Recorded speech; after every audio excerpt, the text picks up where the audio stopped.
میری 17 سالہ بیٹی نے انٹرمیڈیٹ کے امتحانات پاس کیے تو ایک ہی ضد لگائی کہ شہر جا کر ڈاکٹری کی پڑھائی کرنی ہے۔ میں یہ بات سن کر پریشان ہو جاتی کہ آج کل زمانہ بھی بہت خراب ہے اور گھر سے باہر تو کبھی نکلی ہی نہیں سوائے اسکول اور کالج جانے کے، تو اتنے بڑے شہر میں اکیلے کیسے رہے گی۔ لیکن اکلوتی بیٹی ہونے کے ناطے مجھے اس کی ہر ضد عزیز تھی اور میں نے ٹھان لیا کہ اپنی بیٹی کو ڈاکٹر بنانا ہے۔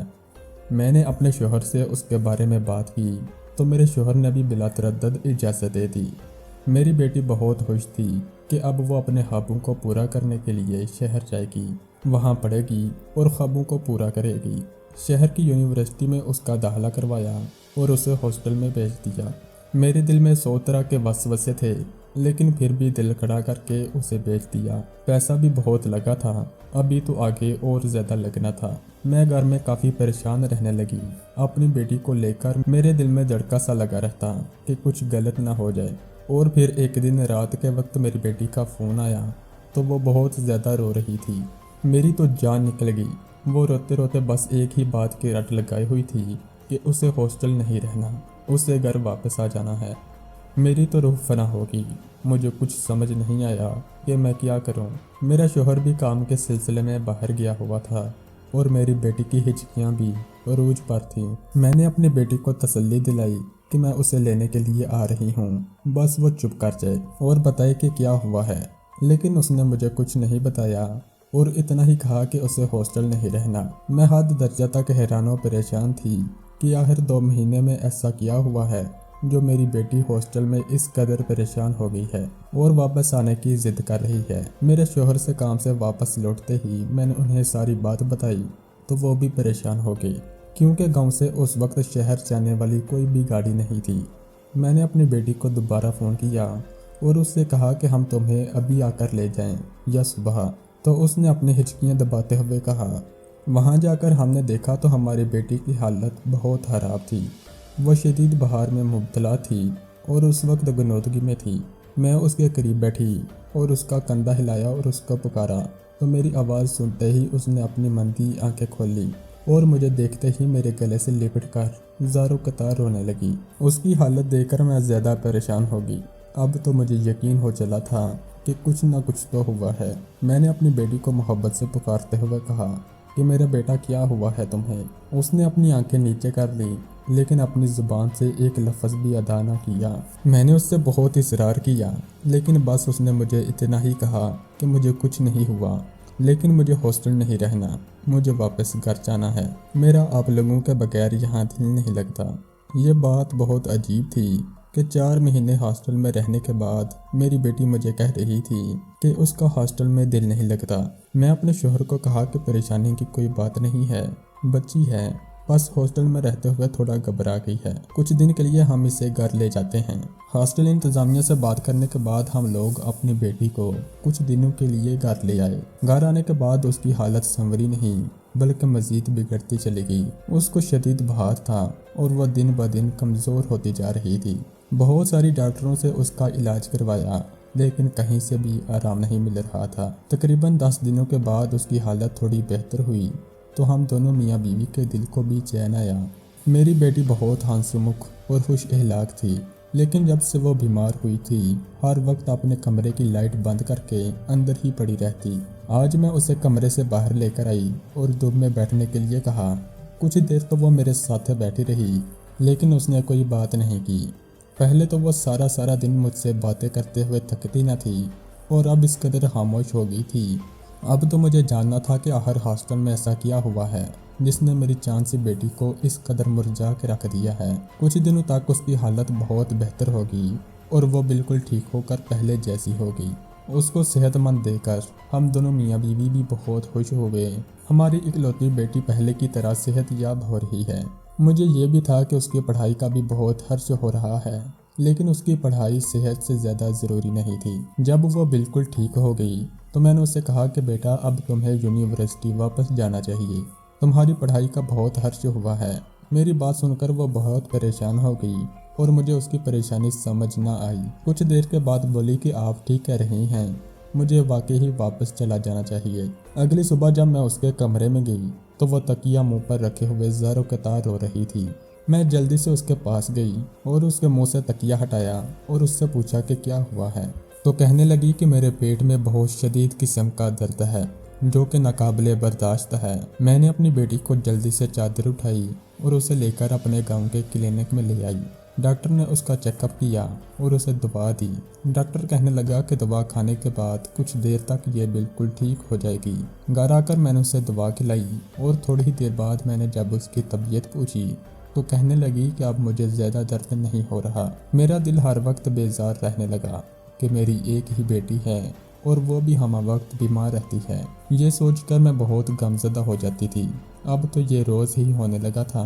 اس کے پیٹ میں شدید درد اٹھتا اور میں اسے کلینک لے جاتی۔ اندر کلینک میں ڈاکٹر الٹرا ساؤنڈ والے کمرے میں 10 منٹ تک اس کا چیک اپ کرتا اور دوا دیتا۔ کچھ دیر تک تو وہ ٹھیک ہو جاتی۔ کبھی کبھی مجھے لگتا تھا کہ دال میں کچھ کالا ہے، لیکن پھر میں اپنی سوچ کو جھٹک دیتی۔ میرے شوہر نے مجھے کہا کہ ہماری بیٹی کی اب شادی کی عمر ہے، وہ ہاسٹل نہیں جانا چاہتی اور آگے پڑھنا بھی نہیں چاہتی، تو ہم ایسا کرتے ہیں اس کی شادی کر دیتے ہیں۔ میں پریشان تھی کہ اپنے شوہر کو کیسے بتاؤں کہ اب ہر وقت اس کے پیٹ میں درد رہتا ہے، لیکن میں نے اپنے شوہر سے کوئی بھی بات نہیں کی اور اس کی ہاں میں ہاں ملائی۔ ایک دن میرے شوہر نے مجھے کہا کہ ان کے دوست کا بیٹا ڈاکٹر ہے، وہ ہمارے گھر رشتہ لے کر آنا چاہتے ہیں ہماری بیٹی کے لیے۔ میں نے کہا ٹھیک ہے، آپ بلا لیں رشتہ دیکھنے کے لیے لڑکی کے ماں اور لڑکا آیا۔ ہمیں لڑکا بہت پسند آیا۔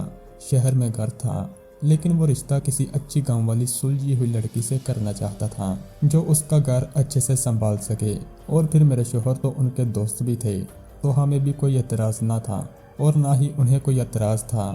ہم لوگوں نے رشتہ پکا کر دیا۔ 2 مہینوں کے بعد شادی کی تاریخ بھی طے ہو گئی۔ میری بیٹی ایک دم سے بالکل ٹھیک ہو گئی اور اس بات سے مجھے حیرانی کے ساتھ ساتھ خوشی بھی کر دیا۔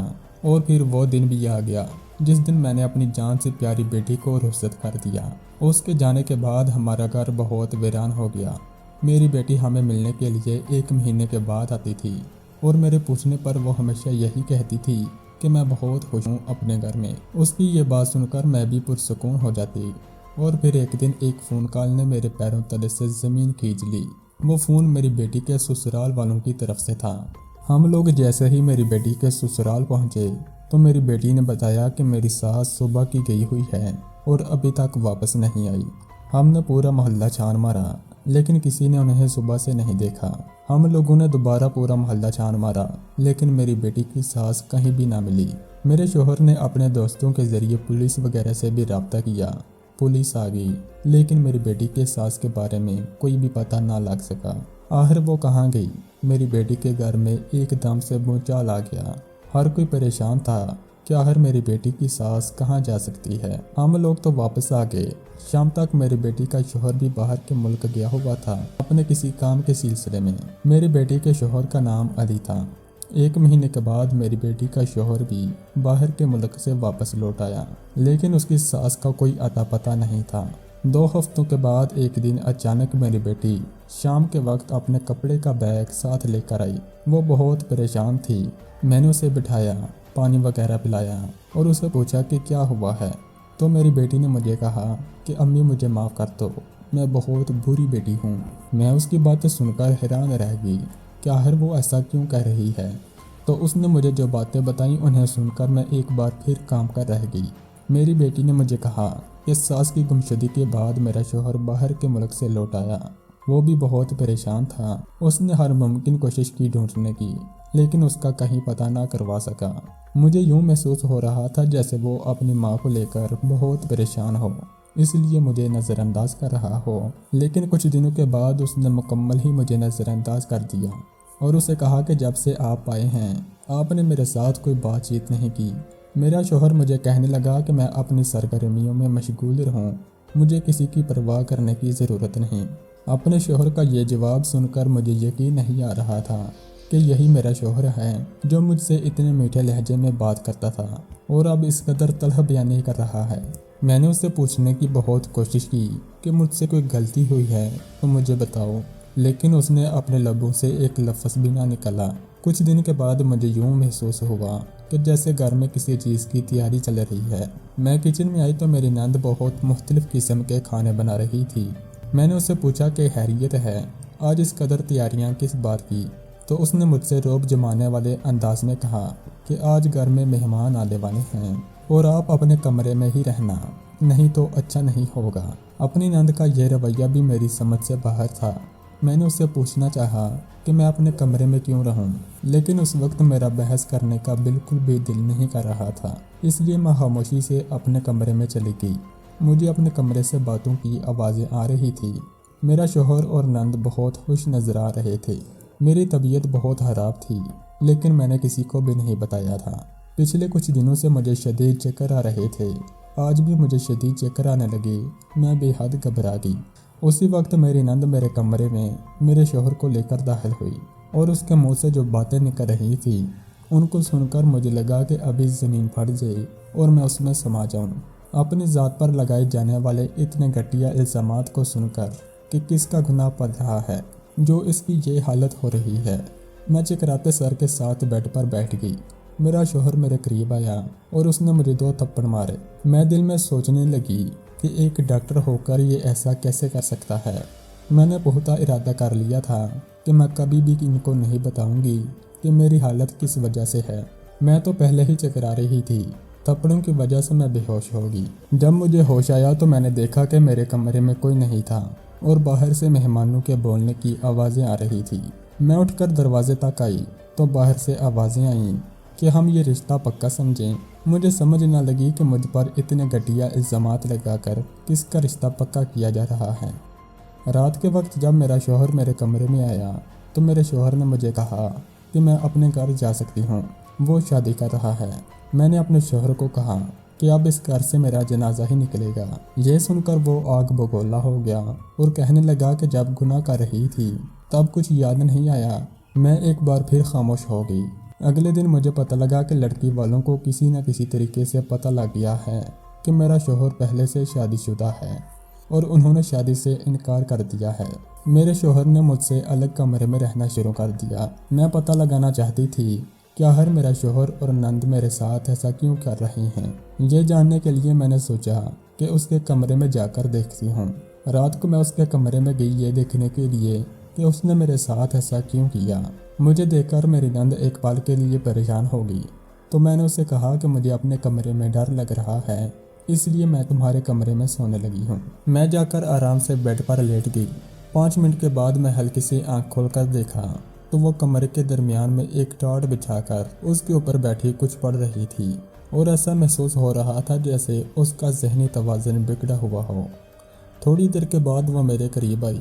میرے دل میں خوف کی شدید لہر اٹھی۔ مجھے ایسا لگا جیسے ابھی وہ مجھے کچھ کر دے گی، لیکن وہ چپ چاپ آ کر میرے قریب بیٹھ گئی اور اس کی باتیں سن کر میرے سر پر 7واں آسمان آ گرے اور قدموں تلے سے زمین سرک گئی۔ وہ مجھے کہنے لگی کہ بابی تم کتنی ڈھیٹ انسان ہو، میں نے ہر ممکن کوشش کر لی تمہیں اس گھر سے نکالنے کی، لیکن تم نہیں نکلی۔ میں نے تمہیں گھر سے نکالنے کی کوشش کی، تمہارا شوہر تمہارا نہیں رہا، تم مکمل طور پر تنہا ہوگی۔ اگر خوش میں نہیں ہوں تو رہنے تمہیں بھی نہیں دوں گی۔ میں نے اتنا سب کچھ کر لیا، لیکن تم پھر بھی اس گھر سے نہیں نکلی۔ تمہارے موبائل فون سے تمہارے شوہر کو نقلی میسج بھیجے جس سے اس کو یقین ہو گیا کہ تم اور مردوں کے ساتھ باتیں کرتی ہو، تمہارے غیر مردوں کے ساتھ تعلقات ہیں۔ پھر میں نے اپنے بھائی کی دوسری شادی کروانے کا سوچا اور اس کا رشتہ بھی طے کر لیا، اور اب تمہارے سردرد نے میرا کام اور بھی آسان کر دیا۔ مجھے رات کو پتہ چلا کہ تمہیں کینسر ہے اور تم بہت جلد مرنے والی ہو، تو اب میرا تمہیں مارنے کا کوئی ارادہ نہیں۔ جب اس بات کا پتہ میری ماں کو چلا تو وہ مجھے روکنا چاہتی تھی۔ میری ماں چاہتی تھی کہ میرے بیٹے کا گھر خراب نہ ہو، اور پھر میں نے ہمیشہ کے لیے اپنی ماں کو ہی راستے سے ہٹا دیا۔ میں نے اپنی سکی ماں کو ہی مار دیا، اور اس بات کا آج تک کسی کو بھی نہیں پتہ چلا۔ تم نے بہت غلط کیا بابی اس گھر میں آ کر اور میرے بھائی کے ساتھ شادی کر کے۔ میں اپنی دوست کی شادی اس سے کروانا چاہتی تھی، لیکن میرے بھائی نے کہا کہ وہ اپنی پسند کی شادی کرے گا، وہ تمہیں پسند کرتا تھا، اور کچھ سال پہلے تم اور میں ایک ہی اسکول میں پڑھتے تھے، اور تم ہمیشہ فرسٹ آتی تھی اور میں پیچھے رہ جاتی تھی۔